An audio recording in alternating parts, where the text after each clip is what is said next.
Hello and welcome back. We're going to continue with our character setup here. So what I have done is I've created a cube made up of curves and I've stored it as a Mel script in my shelf.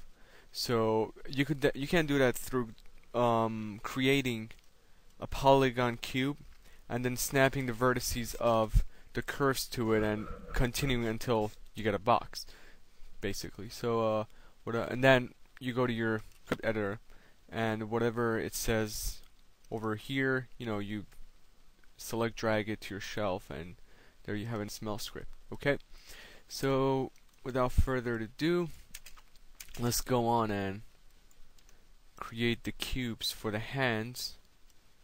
Now this cube is going to be connected to the hands first, to the IKs of the hands, of course. It's going to be constrained to them, and then we're also going to put our finger controls in them. Okay, so I'm going to take it up here.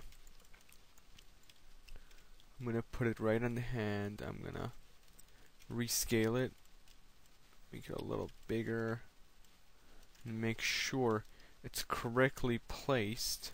Okay, and it seems good.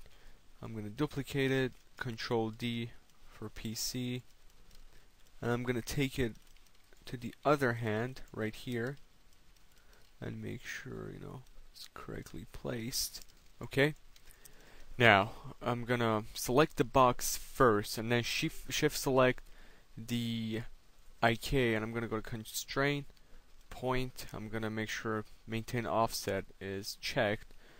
Normally it's not, so reset it, make sure it's checked, and then add it. Okay, I'm going to do the same exact thing for this. Alright, now if you select the box and move it around, you should be able to bend the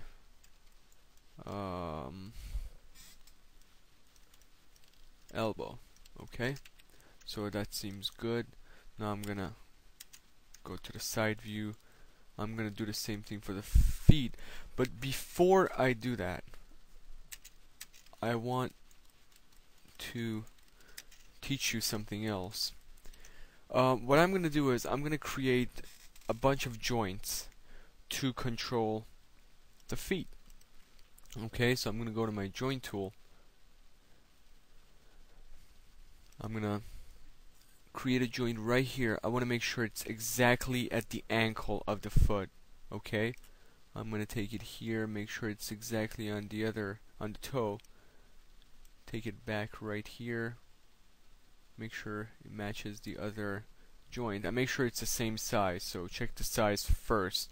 For example, my size was the radius of the joint of my feet were 0.5. So okay, I'm gonna take it right here, and the next one is gonna go right up here. Okay, I'm gonna press enter.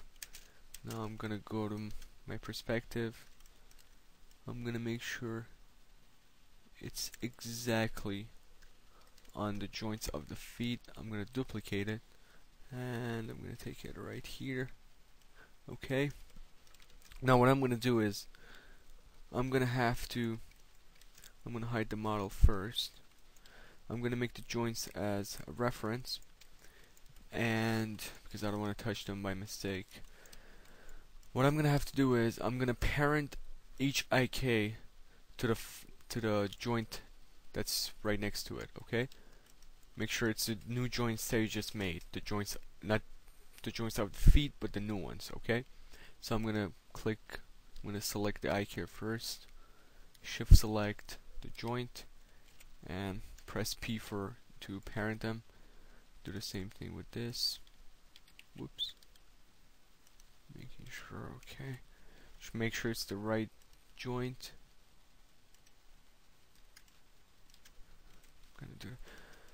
And now what this does is it can control the feet and the toe movement, so you don't have to do that individually. Okay, as you can see. Alright, and even if I select the root and go like that, it bends the toes automatically. as it's walking or doing whatever it's doing. Alright? So I'm going to do the same exact thing for the other one. Okay.